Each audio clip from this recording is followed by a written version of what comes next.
many knew about the story of Uzzah before we ever started? Okay, good. That's at least a third of you. A couple of quick things I want to highlight before we begin, before we have Mark read the text. Jesus is trying to demonstrate his authority over everything, and Matthew has condensed all of Jesus' miracles, well, not all of them, but a significant part of these miracles that have to do with his authority from the end of chapter 7, in which the people recognize Jesus' authority, all the way through to chapter 10, in which Jesus distributes his authority to the disciples so that they can actually have that authority going out into the world. We've already looked at how Jesus has authority over lepers, Jesus has authority over sickness. It doesn't matter distance or space or time. Jesus has authority over all that. Today, Matthew is presenting us with a couple of people that show that they're not ready to submit to Jesus' authority. And so the question is, does Jesus have authority over us? He's supposed to. He's King of Kings and Lord of Lords.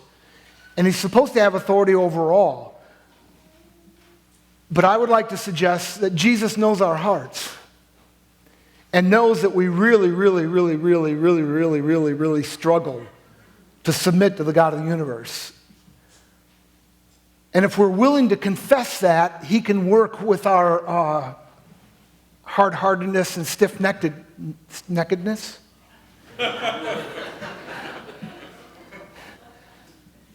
And will be patient with us if we're willing to recognize our poverty of spirit, if we're willing to recognize and have a hunger and thirst for righteousness, if we're willing to mourn over our inability to be who God wants us to be.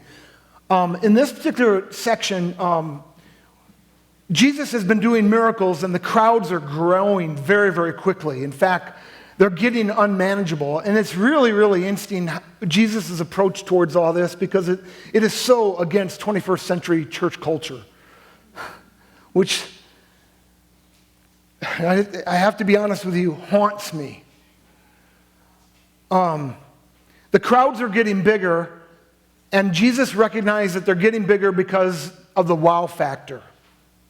People are on board because of the great preaching, because of the great miracles that are taking place, and Jesus knows that won't save anybody. And so instead of trying to work with a huge amount of people in which it would all be pretty much superficial, he just says, we got to get out of here. Whereas the 21st century church would say, we must be doing something right. Let's do more of this.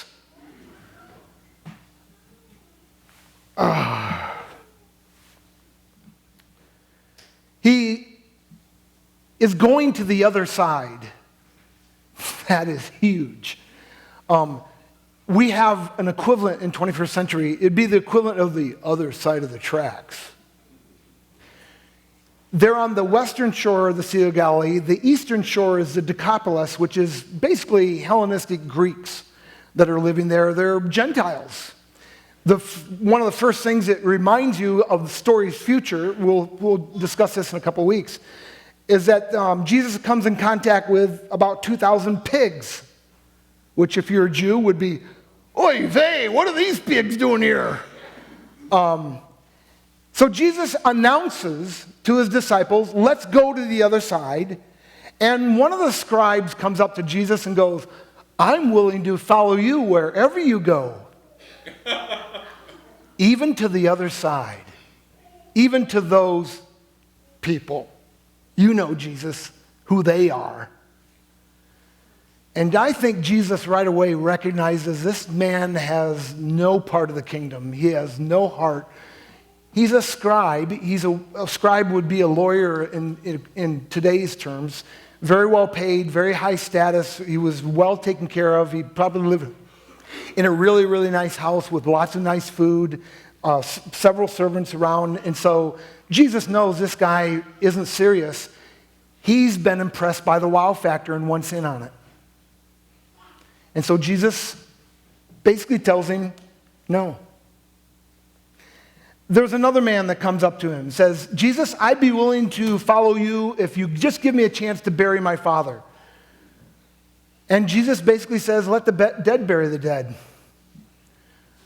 Now, it could very well be that there's a phrase in the Eastern culture. In fact, there's a lot of evidence that it's still used to this day, that to bury my father means I need to stay around Dad, even though he's not sick or even dying, in order to kind of help him and tidy up things when he does die and take care of the estate, and then I'll be free in order to go. It could be that he said that, and so that would soften Jesus' statement a little bit. But the problem is we have other statements of Jesus that are much harsher than if, in fact, his father was ready to die or even has died.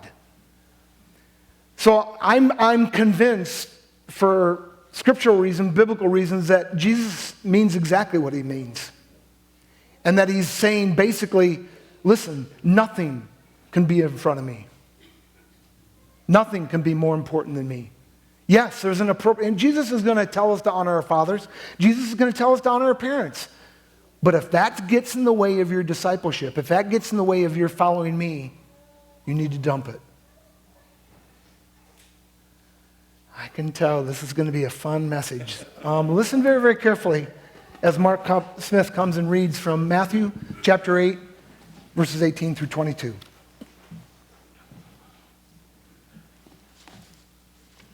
Please turn to Matthew chapter 8, verses 18 through 22. Please stand.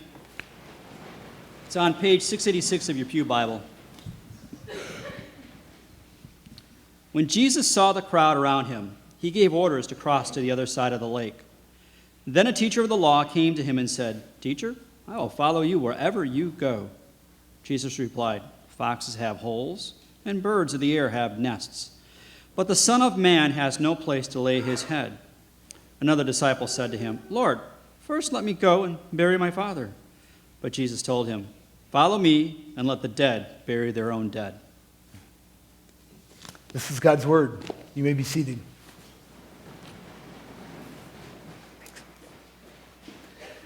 I don't know if you caught it or not, but Jesus' self-designated title that he is going to use a lot in the book of Matthew and uses a lot in general is the phrase Son of Man.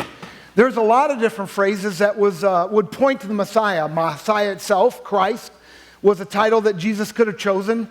Son of David was a title that Jesus could have chosen. But his favorite title that he wants to be known as is Son of Man. It occurs in the book of Daniel, chapter 7. And there, it's this one who is the Ancient of Days that is going to come back and rule the world with justice and with power. But it's also mentioned about 70, 80, 90 times in the book of Ezekiel. And the book of Ezekiel, it has a real wide range of meaning. In fact, it means everything from a slave and a servant that is there just to help others. And it is there, and it means a person who's willing to sacrifice their life in order to help someone else out. And it also means a person who is, like Daniel's reference, this dominant power that's going to come and crush all resistors and reestablish the world to back where it was when God created the world. Perfect. And I think Jesus wants to use that Son of Man title for himself. It shows up in verse 20 in our text today. Because Jesus is all those things. And if you were to use Son of David, that has a very narrow meaning that suffering servant wouldn't be included in that. You never use the phrase Son of David to point to the Messiah's suffering. And so Jesus wants us to understand the full range of his ministry. Humble, suffering servant, conquering king.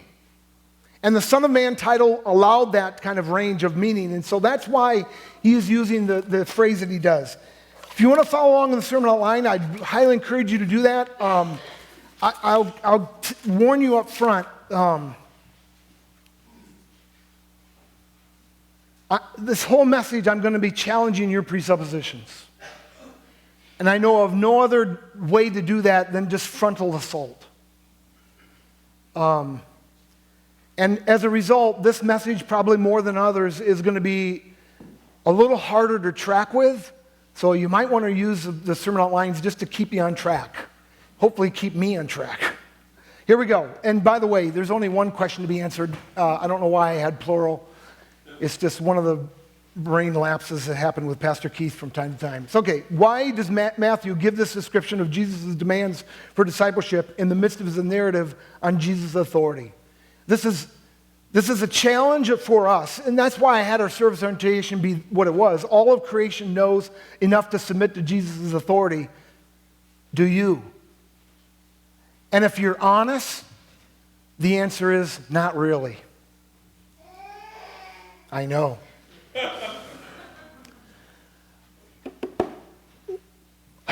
I think, folks, I don't know about you, but I struggle every minute of every day to make Jesus Lord of my life. Now, maybe that's just an indication of how weak and how pathetic my life is, but I don't think so. Because I've become a watcher of people. And folks, I don't find very many people who live like Jesus every minute of every day. Which I think is a sad commentary on the 21st century American church. Why does Matthew give this description of Jesus' demands for discipleship in the midst of his narrative on Jesus' authority? Because of this. Because of in all creation, only mankind refuses to naturally submit to the authority of Christ.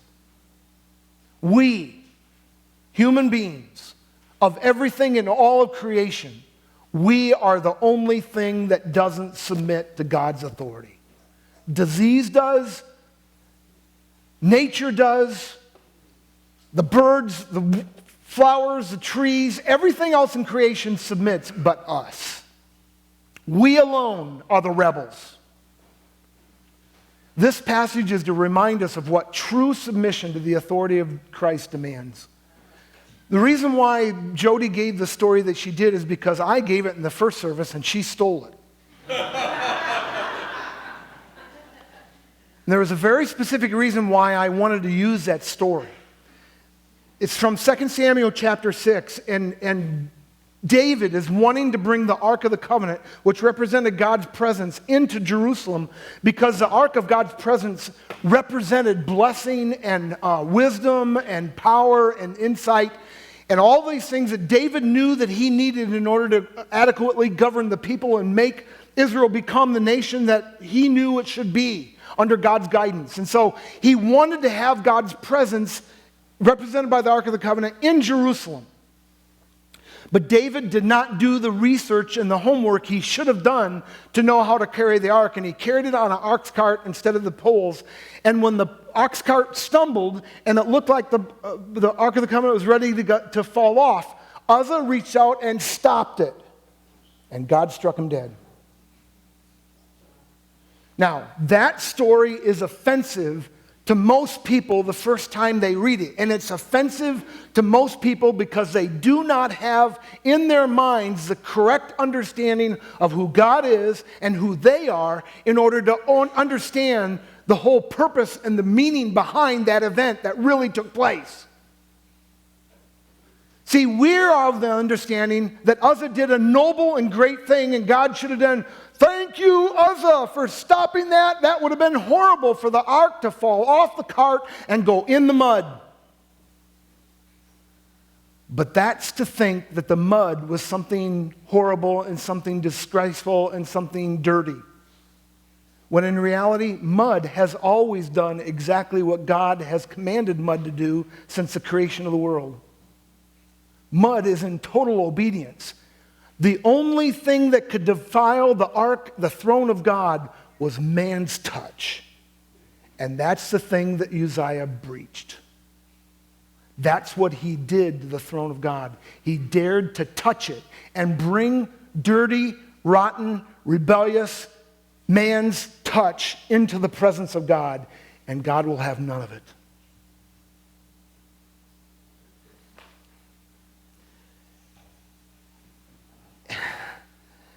And unfortunately, folks, the reason our touch is so violating to God is because of our rebellion. Our natural inclination to be at enmity with God.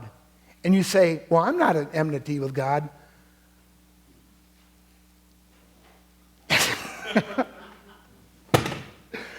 You have just called God a liar. And those are fighting words. Word for the day is authority. We need to recognize, and Matthew's going to do a good job of showing us, we need to recognize what it means to submit to the God of the universe and not tinker around and toy around, or pussyfoot, my dad would say. We need to pussyfoot around with this. Let's get it done. Okay, Keith, let's get it done.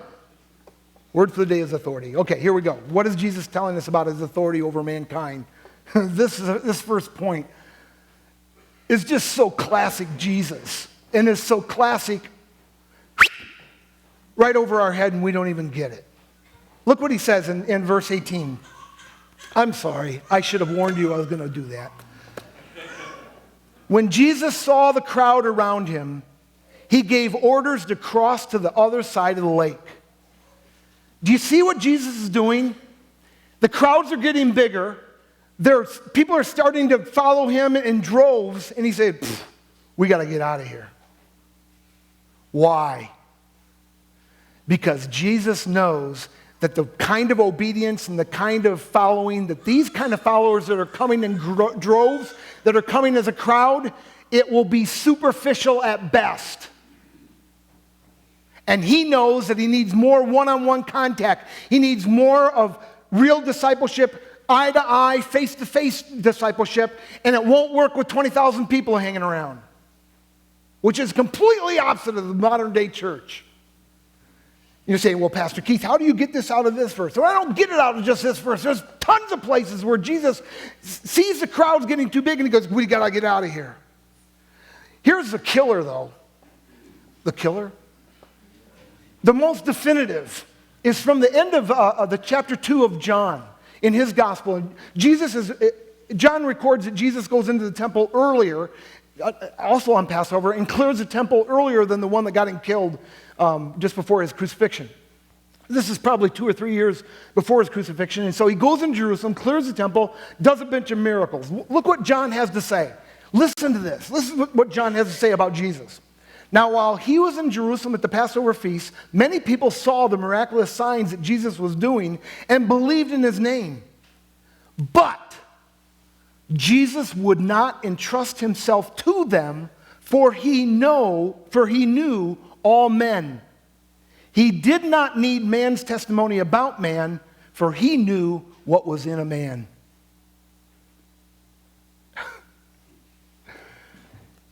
People are going on. So Jesus, there's one passage in the gospel that says, let's make him king. And Jesus goes, we got to get out of here. Why? Because he knows that if people haven't been transformed at the very, very core of their heart, if their discipleship doesn't come by first kneeling down and doesn't come without sacrificing their political agendas, without sacrificing their materialistic agendas, without sacrificing their familiar family agendas, he'll never be Lord of their lives. And that is what he's holding out for. And nothing less. And folks, he even goes as far to say is we should love God with all of our heart, with all of our mind, with all of our strength, with all of our being. And we should love our neighbor as ourselves. None of you have done that. I've never done that. I have to fight tooth and nail against myself to even imagine what it looks like. I can't, folks, to be quite honest with you, I'm not sure how to perceive how to love someone else like I love myself. For me, it comes natural. But how do I put that in a position where I do that for someone? Have you thought more than 5 minutes about that command from Jesus? That command alone should destroy any pride and arrogance and self-righteousness that you have in yourself.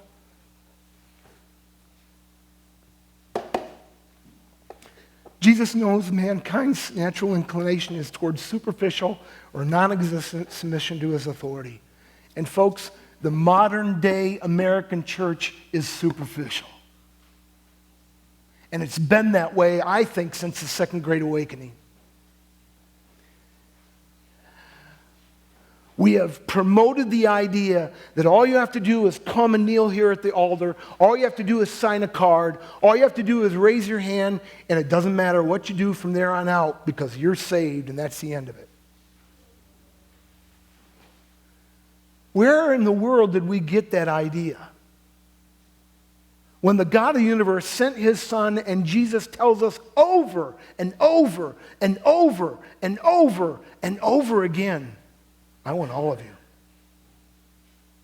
I want all of you.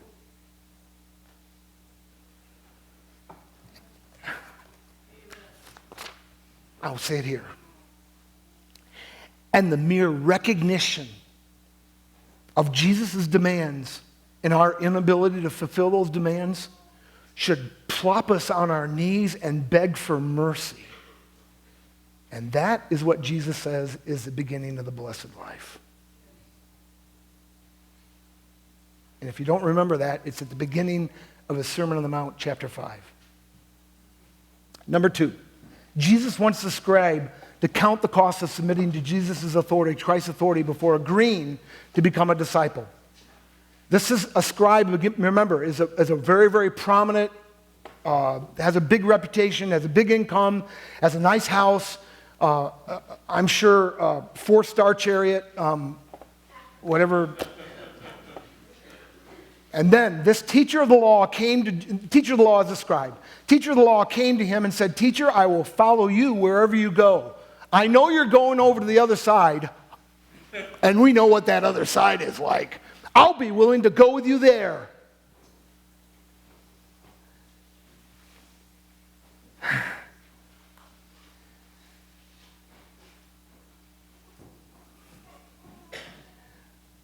I have a problem. I look at my daughter's ministry, especially to the rough kids, and I look at Pastor Dave's ministry, especially to the rough kids of this community. And I keep finding myself, and I keep hearing myself saying, well, we're ministering to those kids. The ones from the other side. That spirit is from the pit of hell. And betrays a superior attitude and heart of me, thinking that I'm better than those kids. If it wasn't for the grace of God, I wouldn't have anything. I would be one of those kids. And you would too.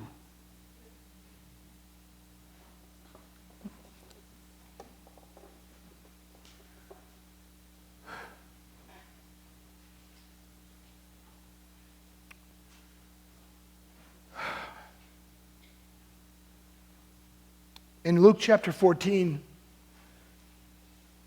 Jesus has a parallel statement a lot congruent with what we're talking about right now. Let me read it to you. Luke chapter 14, verses 27 through 33. This is what Jesus has to say. And listen, because folks, this directly applies to, I think, everybody here. Jesus says in verse 27 of chapter 14 of Luke, "And anyone who does not carry his cross and follow me cannot be my disciple." Suppose one of you wants to build a tower. Will he first not sit down and estimate the cost to see if he has enough money to complete it? For he lays the foundation and is not able to finish it. And everyone sees it and will ridicule him, saying, "This fellow began to build and was not able to finish." Or suppose a king is about to go to war against another king. Will he not first sit down and consider what he's able to do with 10,000 men to oppose the one coming against him with 20,000? If he is not able, he will send a delegation while the other is still a long ways off and ask from sue for terms of peace. Then verse 33, "In the same way, any of you who does not give up everything he has, cannot be my disciple."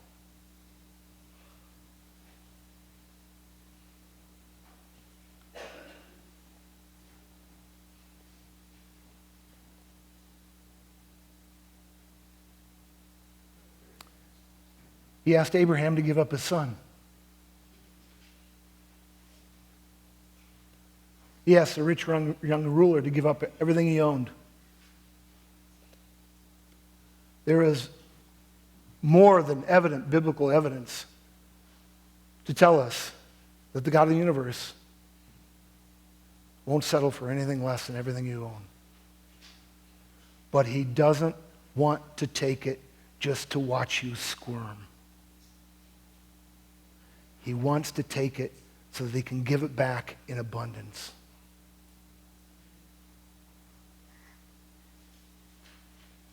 And if he never gives it back at all, he's still a good and gracious God.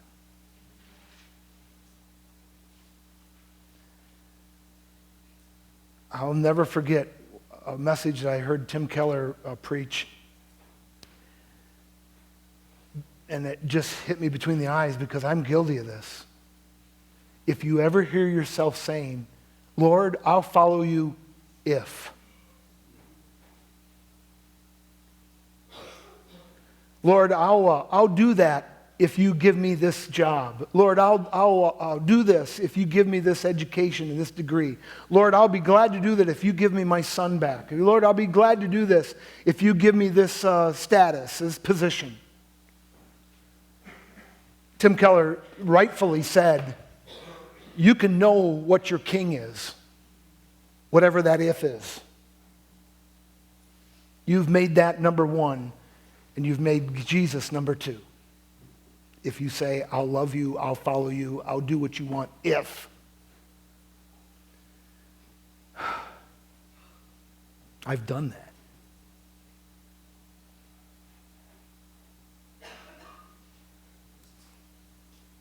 The problem we have, folks, is that Jesus isn't making demands that are out of whack.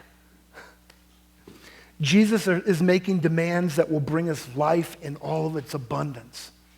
The problem is we find this message so hard and abrasive because we don't trust him. I've been willing to submit myself to all sorts of authorities. I've had cross-country coaches that ran the ever-living tar out of me. And at first I thought they were...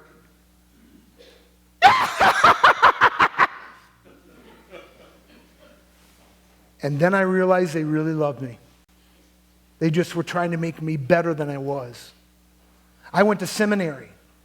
And listen, if you want to go to seminary and get a degree, please don't go to RTS. I'm serious. They had us read 1,000 pages a week. That was our required reading. 1,000 pages a week.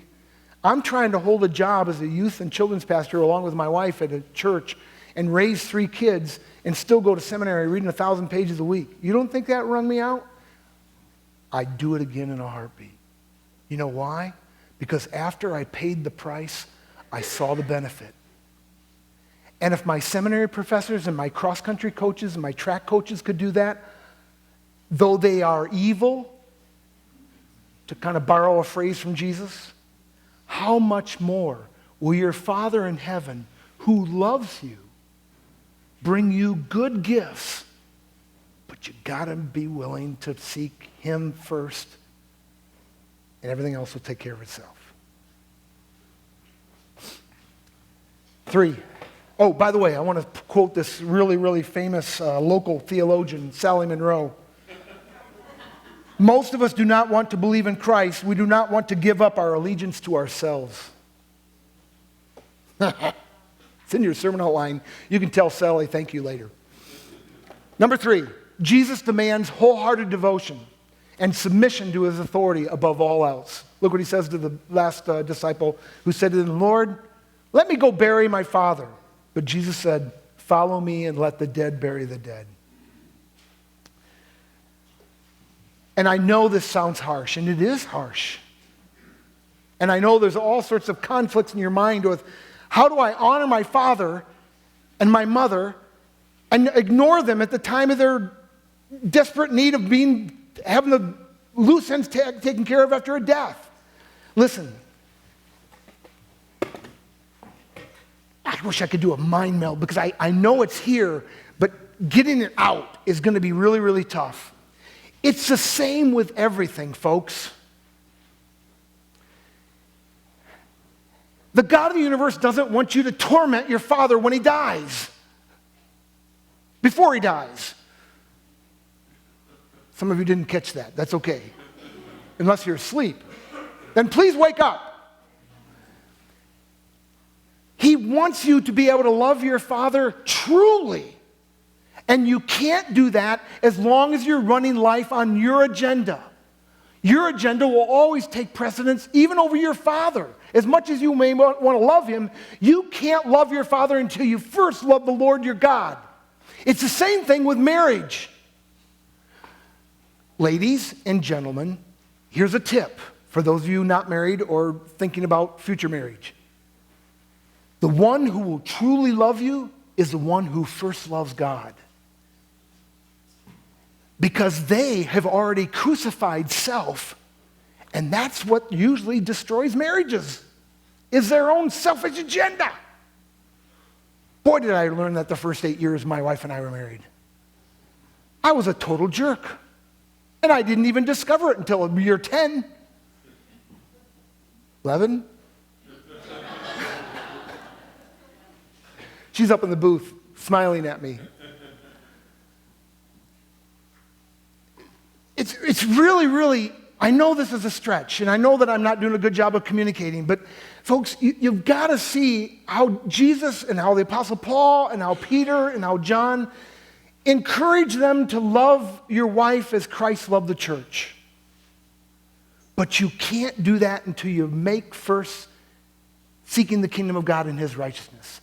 Because that aligns all your other values and your priorities in order to you truly love your wife as Christ loved the church. In order for you as a wife to truly submit yourself to your husband as unto the Lord. But as long as we think we need to love our fathers, or we need to love our children first, or we need to love our spouses first, and then God gets second, it'll never work. Because it won't retune and realign the heart where it needs to be in order to truly love. Does this make any sense at all? If not, I'll take another shot at it. No. Everybody's going, yes, yes, it makes sense. Jesus isn't asking us to submit to him because he's on a power trip. He doesn't need us. Good gracious. You think we flip his trigger and his ego just because, oh, Pastor Keith is submitting to Jesus. And Jesus goes, oh, really?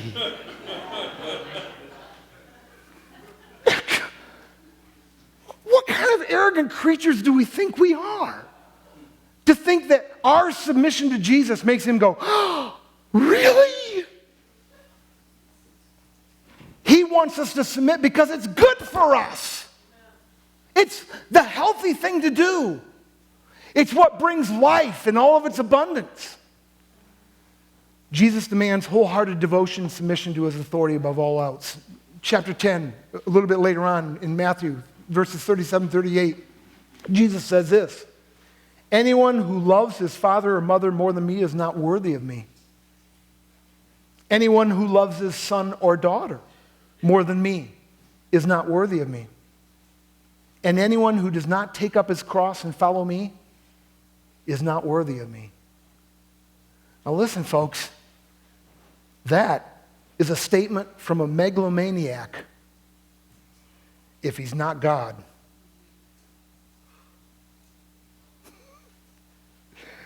Either this person that said that statement has an ego the size of Texas, or he's God and just stating fact. No brag, just fact. That's 40 years ago. Where did that come from? And folks, that's what is haunting me about our perception of who Jesus is. We keep forgetting he's God. We'll keep forgetting that he can make these kind of statements and not have a big ego because it's just true. And next week, Jesus is going to do something that will flatten your pancakes so much that you'll go, holy cow, really? And I really believe that Matthew put it in this order in order to destroy any presuppositions we might have that would withdraw our devotion and our submission to the God of the universe and get us to realize if we don't submit, we're being an idiot.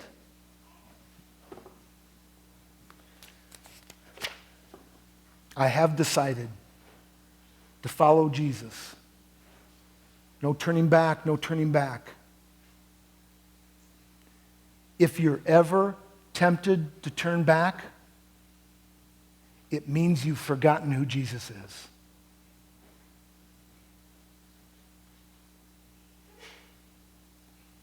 You've forgotten that he provides for us what the Apostle Paul said, I consider everything in my life rubbish, manure, crap, so that I might know Christ. Folks, you need the righteousness that Christ offers. There is no way you can get into heaven without it. You are not good enough. I know people say, well, nobody's perfect. And we all say that, but do we understand the implications of that reality? Because heaven is a perfect place. And you're disqualified. But Jesus died to make you qualified if you'll trust in him. If you'll realize what he's done to bring us that kind of hope, that kind of restoration. My worship point is this: worship the Son of Man. And I purposely use that title because Jesus purposely used that title because we need to understand what it means. Worship the Son of Man who teaches, demonstrates, and exemplifies what it means to die so one can truly live. There's a study that I read a report on that did a investigation of how movements gain inertia and gain power in order to be a real driving force in organizations or in societies or in nations or in entire cultures. And they said that less than 2%, you only need 2% of some organization to be fully committed to whatever agenda that they have in order to eventually get the whole rest of the group on board.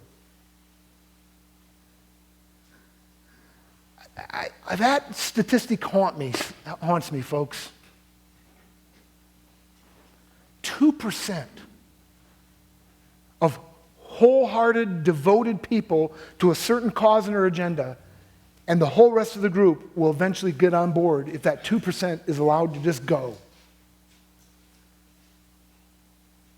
What is wrong with the American church? We don't even have 2%? I'm fearful we may not.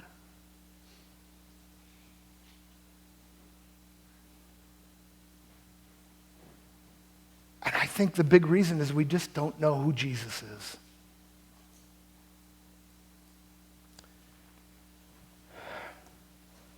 Worship the Son of Man who teaches, demonstrates, and exemplifies what it means to die so one can truly live.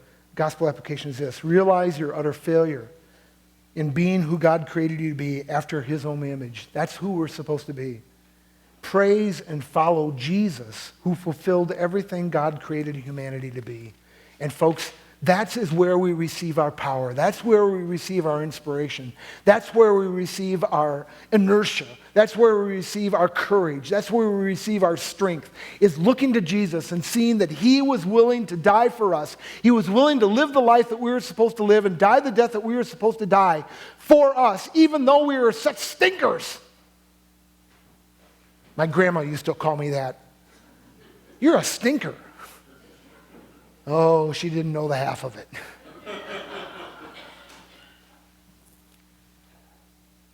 Folks, please grasp a little bit of what Jesus has done for you. Look at the person in your life who absolutely irritates you. Would you die for them?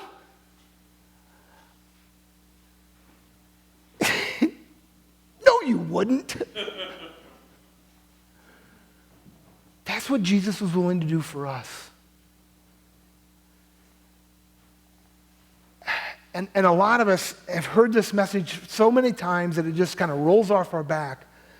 And it just blows my mind how we can do that. I mean, some of you may know track and field enough to say that if I were to say to someone pole vaulted 100 yards this last week, you say, pole vaulted 100 yards? No, you mean they ran 100 yards. No, I mean they pole vaulted 100 yards, straight up and straight down. You get, well, that's insane.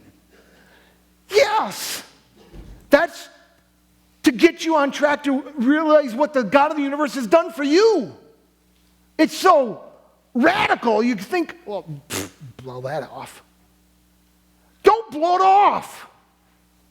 Please begin to wrap your mind around how great God is and how squirrely you are, and begin to worship Him.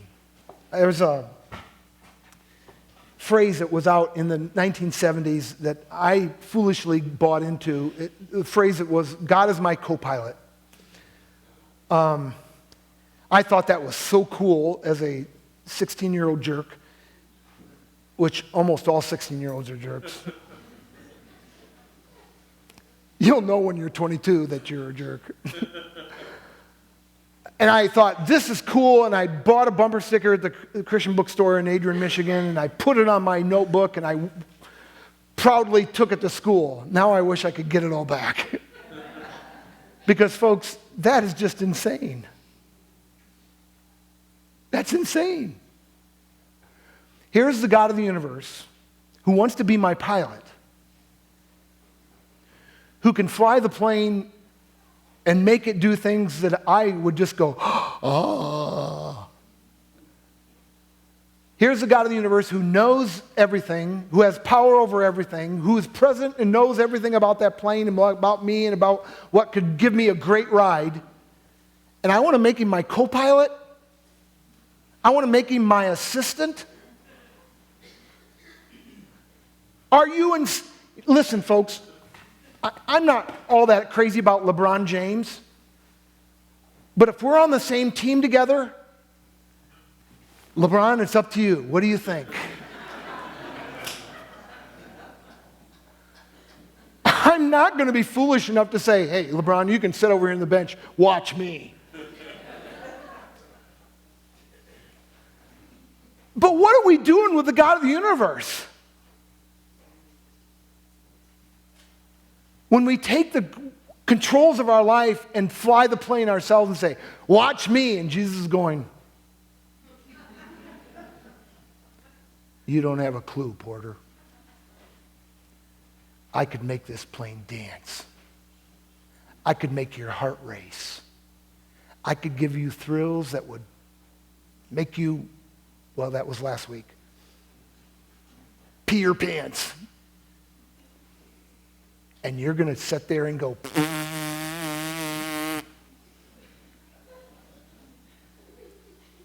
some of you are not connecting. And it scares me. Two things, real quick, and then we're going to be out of here.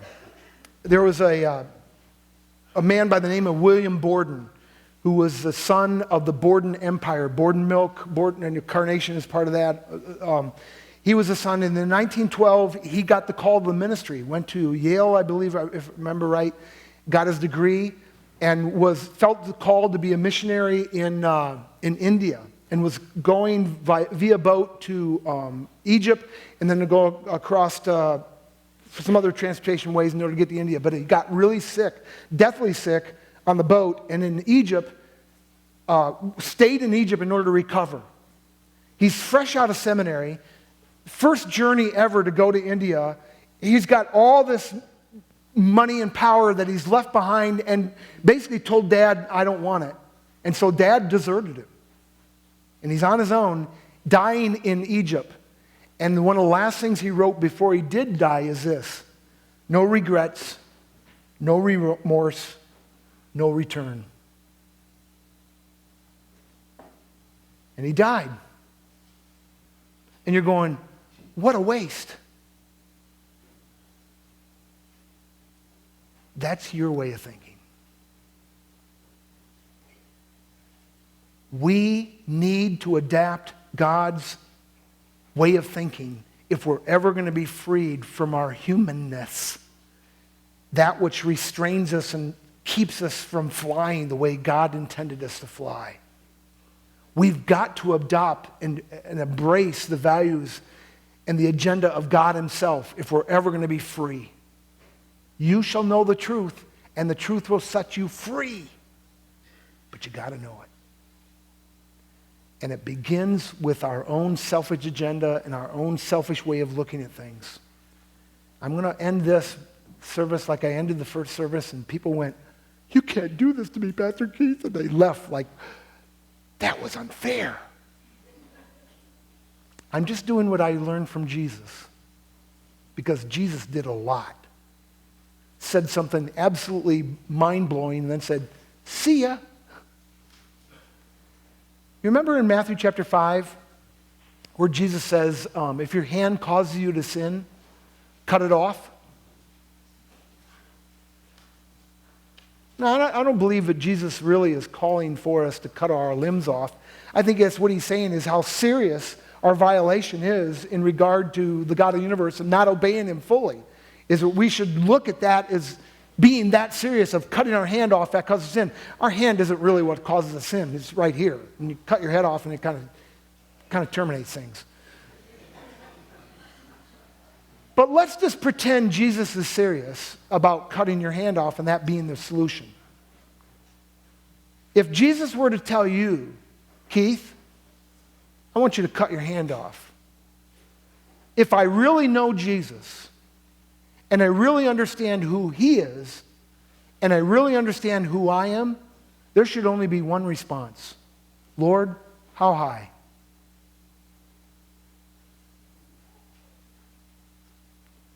Any other response betrays ignorance on your part. Please stand for the benediction. Now may the God of the universe, who loves you and wants what's best for you much more than your loving Father, but you must submit to him. May you submit to him and embrace him and fly now and forever and ever and ever. Amen. Thanks so much. Have a great week, y'all.